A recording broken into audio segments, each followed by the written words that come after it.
આ તો વાત થઈ અમદાવાદની. હવે વાત કરી વડોદરાની. વડોદરામાં બ્રિજથી ઊભી થઈ બબાલ. શહેરના સમા વિસ્તારના બ્રિજને હયાત ઉર્મી બ્રિજ સાથે લિંક કરવાનો નિર્ણય લેવામાં આવ્યો. જો કે આ નિર્ણય સામે લોકો વિરોધ કરી રહ્યા છે. માત્ર જનતા જ નહીં પરંતુ ભાજપના કોર્પોરેટર વિરોધ કરી રહ્યા છે.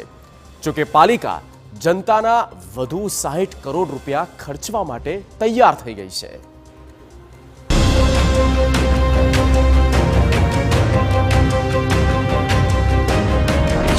વડોદરામાં અણધણ આયોજન. 54 કરોડનો બ્રિજ હવે 110 કરોડમાં બનશે. નવા બ્રિજને ઉર્મી બ્રિજ સાથે લિંક કરવાનો વિવાદ. અમુક વધારે થઈ રહ્યા છે, 50-60 કરોડ વધારે ખર્ચ થઈ રહ્યો છે. તો નવો બ્રિજ બનાવીશું નવી ડિઝાઇન પ્રમાણે 70 કરોડ રૂપિયા જેટલું ભારણ મહાનગરપાલિકાને વધશે.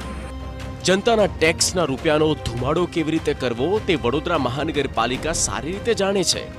પહેલા એક બ્રિજ બનાવે, પછી તેને તોડવાનું આયોજન કરે અને ફરી એકવાર બ્રિજ બનાવવાનું પ્લાનિંગ કરે.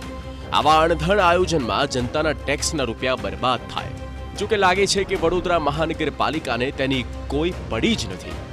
શહેરના સમા તળાવ પર 56 કરોડના ખર્ચે બનનાર બ્રિજ હવે 110 કરોડના ખર્ચે બને તે પ્રકારની પરિસ્થિતિ ઊભી થઈ છે. કારણ કે જેવી રીતે ઉર્મી બ્રિજ સાથે આ જે સમા તળાવનો જે નવો બ્રિજ બનાવવામાં આવી રહ્યો છે તેને જોડવાની વાત કરવામાં આવી હતી.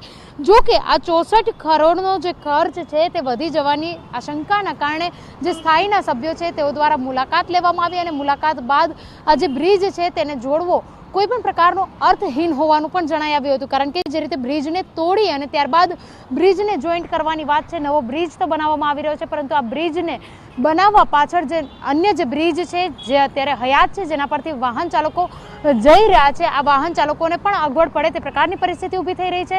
મહત્વની વાત છે કે જે બ્રિજને તોડવાની વાત છે ત્યારબાદ તેને જોડવાની વાત, આ બ્રિજને તોડવાથી જે હયાત બ્રિજ છે તેની જે ક્ષમતા છે તેના પર પણ અસર થઈ શકે છે. ત્યારે આ બ્રિજને જોડવાની વાતને લઈને હવે મુદ્દો ગરમાયો છે અને બ્રિજને ના તોડવામાં આવે તે પ્રકારની માંગણી ભાજપના જ કાઉન્સિલરો દ્વારા કરવામાં આવી રહી છે. ભાજપના અનેક કોર્પોરેટરે બ્રિજની મુલાકાત લીધી અને નવા બ્રિજ સાથે વિરોધ વ્યક્ત કર્યો. તો નવો બ્રિજ બનાવીશું નવી ડિઝાઇન પ્રમાણે. તો એક તો આ ઉર્મીનો જે બ્રિજ છે નબળો પડશે, સાથે સાથે 70 કરોડ રૂપિયા જેટલું ભારણ મહાનગરપાલિકાને વધશે. અને આ જૂની ડિઝાઇન પ્રમાણે જો અમે બ્રિજ કરીશું તો બાજુમાં અમને 6 મીટર જેટલો સર્વિસ રોડ પણ મળે છે. એટલા માટે અમારા સાથી સ્થાયીના સભ્યો રાજેશભાઈ અને એમની સાથે પણ મારી સાથે છે, એમનું પણ માનવું અસ્પષ્ટ છે કે ભાઈ આ જૂની ડિઝાઇન પ્રમાણે બ્રિજ થવો જોઈએ. સાથે સાથે સ્થાનિક લોકો પણ ખૂબ મોટી સંખ્યામાં છે, એ લોકોનું પણ બહુ સ્પષ્ટ માનવું છે કે ભાઈ આ ખાલી ને ખાલી જે જૂની ડિઝાઇન પ્રમાણે તમે અહીંયા જે કહી રહ્યા છો એ પ્રમાણે જ બ્રિજ થવું જોઈએ. એટલે મારા સભ્યોની અને બધાની પણ આ લાગણી છે. અમે આ વાત અમારી સંકલનમાં અને સ્ટેન્ડિંગમાં ચોક્કસ મૂકીશું. જે દરખાસ્ત આવી છે એમાં અમુક વધારે થઈ રહ્યા છે, 50-60 કરોડ વધારે ખર્ચ થઈ રહ્યો છે. પણ હજુ અમે લોકો નિરીક્ષણ કરી રહ્યા છે કે ઓછામાં ઓછું વડોદરા શહેરના મહાનગરપાલિકાની તિજોરીને ઓછામાં ઓછા ખર્ચમાં અને સારામાં સારી સુવિધા વડોદરા શહેરના નાગરિકોને આપી શકીએ એના માટેનો પ્રયત્ન અમારો રહેશે. સમા વિસ્તારના બ્રિજને હયાત ઉર્મી બ્રિજ સાથે લિંક કરવાનો નિર્ણય લેવામાં આવ્યો. જો કે આ નિર્ણય સામે વિવાદનો ગણગણાટ શરૂ થયો. સ્થાનિકોની સાથે ભાજપના કોર્પોરેટર આ નિર્ણયનો વિરોધ કરી રહ્યા છે. સવાલ એ કે આખરે કેમ બ્રિજ બનાવવો છે? વડોદરા મહાનગરપાલિકાની તિજોરીને નુકસાન થઈ રહ્યું છે, છતાં બ્રિજ બનાવવાની જીદ મહાનગરપાલિકા કેમ કરે છે? હવે આગામી દિવસોમાં બ્રિજની બબાલ વધી શકે છે. કારણ કે જો મહાનગરપાલિકા અડગ રહેશે તો સ્થાનિકો પણ આક્રોશમાં આવી શકે છે.